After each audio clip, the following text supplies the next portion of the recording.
রান্নার থেকেও একটা কঠিন কাজ হচ্ছে আজকে কি রান্না করব, তাই না? এটা হয়তো আমি একা না, আমরা সবাই চিন্তা ভাবনা করি, তাই না? আর পরিবারে একটা করে লোক থাকবেই যারা আপনি যাই রান্না করেন, যত সুন্দর করে রান্না করেন, বলবে যে রান্নায় ভুল হয়েছে, সমস্যা হয়েছে, কিন্তু তাদেরকে রান্না করতে দিন, তারা এর চেয়ে খারাপ পারবে না। যাই হোক, আসসালামু আলাইকুম, কেমন আছেন সবাই? আশা করি সবাই আল্লাহর রহমতে ভালো আছেন। এখানে আজকে বানাবো মুসুর ডালের খিচুড়ি আর চিকেন ভুনা আর কিছু ভাজাভুজি। এই জন্য ফার্স্টে আমি চাল আর ডালগুলোকে সুন্দর করে ধুয়ে একটু পানি দিয়ে ভিজিয়ে রাখছিলাম, আর এখানে চিকেনটাকে ভুনা করার জন্য মশলাপাতিগুলো ভালোভাবে কষিয়ে নিচ্ছি। আসলে একটা কথা আছে, মশলাগুলো নাকি যত ভালো পরিমাণ কষানো হয় তরকারিটা ততটাই সুস্বাদু হয়। তবে এটা আমি দেখেছি, আসলেও সত্যি কথাটা। যাই হোক, মশলাগুলো কষানোর জন্য ভালোভাবে সময় নিয়ে আস্তে আস্তে করে কষিয়ে নিচ্ছি। একটু পানিও দিচ্ছি যাতে পুড়ে না যায়, এই যেগুলো গরম মশলা আমরা দিই সব সময়। এরপর ঢাকা দিয়ে রাখলে মশলার যে এক্সট্রা কাঁচা ফ্লেভার আছে সেটা চলে যায়। এই জন্য এবার ভালোভাবে কষানো হয়ে গেলে চিকেনগুলো দিয়ে দিলাম। চিকেনগুলো দিয়ে ভালোভাবে মিশিয়ে উল্টে পাল্টে একটু একটু টমেটোও দিয়েছিলাম, সেগুলো অ্যাড করে ঢাকনা দিয়ে রেখে দিলাম। এরপর আবার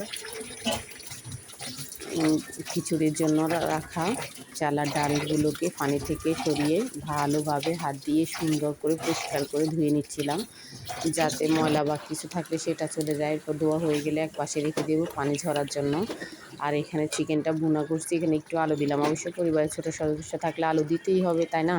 না, যেদিন আপনি তরকারিতে আলু দিবেন না ওই দিন ওদের চাহিদা থাকবে, যেদিন দিবেন সেদিন খাবে না। যাই হোক, এটাই হলো ছোটো বাচ্চা থাকলে হয় আর কি। আর এখানে আমি কিছু পিসেস মুরগির তুলে তুলে রাখছিলাম, এগুলো এক্সট্রা ফ্রাই করে নেব এই জন্য। এরপরে খিচুড়িটাও বসিয়ে দিলাম, যেটা দিয়ে আর কি পেঁয়াজ মরিচ আমরা যে মশলাগুলো দিই এগুলো ভালো করে ভুনা করে নিয়ে গরম মশলাও দিয়েছিলাম গোটা, সেটা দিয়ে চাল আর ডালটাও ঢেলে দিলাম। ভালোভাবে ভাজা করে নিচ্ছি, ভাজা করে নিলে খিচুড়িটা ঝরঝরে হয়, এই জন্য অনেকটা সময় নিয়ে আস্তে আস্তে নেড়ে চেড়ে একটু ভুনা ভুনা করে নেব। এরপর ভুনা হয়ে আসা পর্যন্ত অপেক্ষা করব। ভুনা হয়ে আসতে একদম ফুটন্ত টকবগে গরম পানি দিলাম, যাতে খিচুড়িটা টরে না যায়, মানে শক্ত হয়ে না যায়। তো খিচুড়িটা প্রায় হয়ে আসছে। ঘি থাকলে ভালো হতো, আজকে ঘি ছিল না, একটু ঘি দিলে ভালো হয়। এরপর তুলে রাখা চিকেনের পিসগুলো ভেজে নিলাম, আর একটু ডিমও সেদ্ধ করতে দিলাম। ভুনা খিচুড়ির সাথে ডিম সিদ্ধ একটু ভালো লাগে।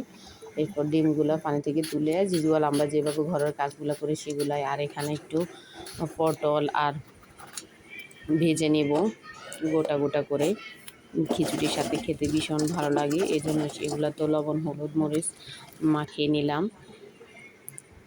মাখানো হয়ে গেলে তো খিচুড়িগুলা একটা বাড়িতে সার্ভ করে নিলাম। চিকেন ভুনা, সালাদ, ডিম সেদ্ধ, একটু আচার নিয়েছিলাম, এই যেগুলা জিজুয়াল নিয়ে সার্ভ করে দিলাম সবার জন্য। একটা প্লেটে সার্ভ করে দিচ্ছিলাম। এতটুকুই আজকের আয়োজন। ধন্যবাদ।